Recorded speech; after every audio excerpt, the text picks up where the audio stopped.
Прекрасное субботнее утро, и выходит мой новый просмотр пленэрных этюдов. Если вы со мной не знакомы, я Юля Сайфан, художница, показываю и рассказываю о своих работах. Начну с этюдов поля, которое уже скосили. Радуюсь тому, что успела его пописать. Ходила туда март и апрель, училась создавать глубину трав. С тем, что я себе представляла, как писать подобное, на практике пришло больше понимания.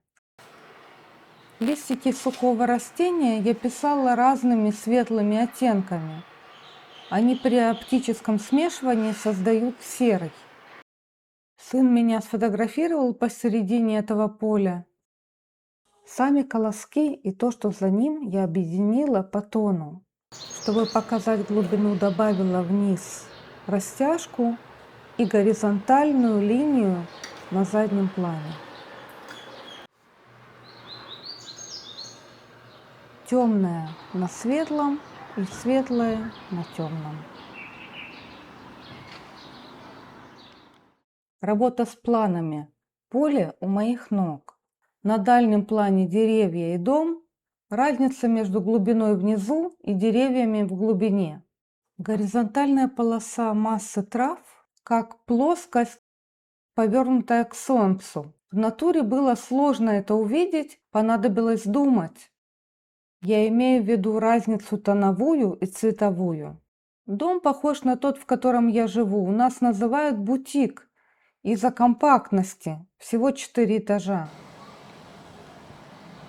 На этих работах у меня закончилась пачка бумаги для гуаши. Видите это тиснение, ячейки?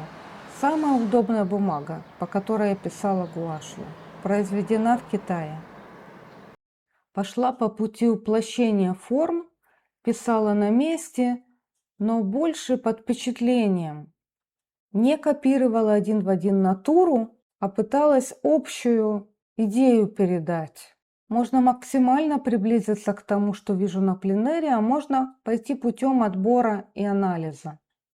С этого же места я еще не один раз писала, будут еще работы. Забыла я стульчик, села на землю, покусали меня муравьи. Такое часто происходит со мной, даже будь я на стуле, заползают и потом лечусь. Что поделать, все время кому-то мешаю. Обобщала глубину, и у меня скрипели шестеренки в голове. Было так сложно. За полем вдоль дороги флаги играла на узнаваемости силуэтов.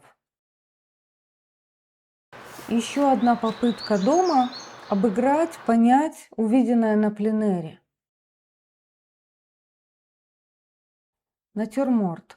Нашла у себя в закромах бумагу с фактурой холста, совсем неудачная для живописи. Цвет в ней тускнеет, надо ее грунтовать под живопись. В натюрморте я поставила себе задачу писать массу грибов, не прописывая второстепенное. Грибочки лежали случайным образом, натюрморт не ставила. Пленэрная задача, в которой есть ритм и метр. Флаги у меня как метр. Это строгое повторение одинаковых элементов через равные промежутки. А ритм – это более сложная закономерная последовательность элементов, которая меняется, развивается в движении.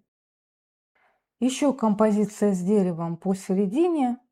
У меня в этом просмотре 3 работы с одного места. Не то чтобы я искала что-то идеальное, но такую задачу можно решить разными способами. И часто это не в один день, потому что идеи надо созреть в спокойных условиях. На улице, даже если вокруг никого нет, есть шум дороги, солнце, насекомые, какие-то мысли о семье. Я не полностью принадлежу моменту, поэтому продолжаю проживать пленэр и позже, когда возвращаюсь домой. Этот пейзаж я начала дома, а закончила на пленэре. Есть ощущение, что здесь пару взмахов кистью. но на деле много размышлений. И иногда иду с начатой работы на пленэр, конечно, на место, с которого уже писала. Когда скосили поле с этими прекрасными цветущими сорняками, мне было очень жаль. Если ничего на этом месте не построят, можно будет снова туда вернуться в будущем году.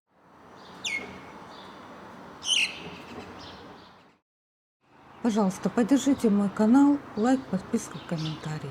Спасибо.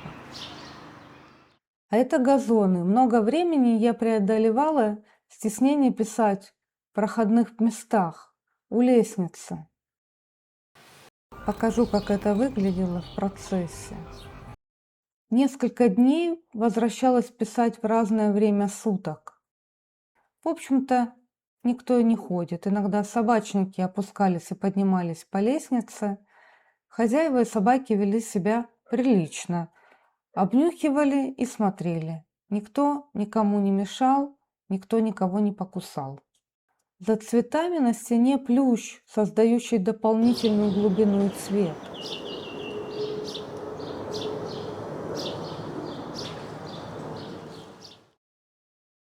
Это все я писала на разницу зеленых на пленэре, а потом вернулась домой и по впечатлению написала заново.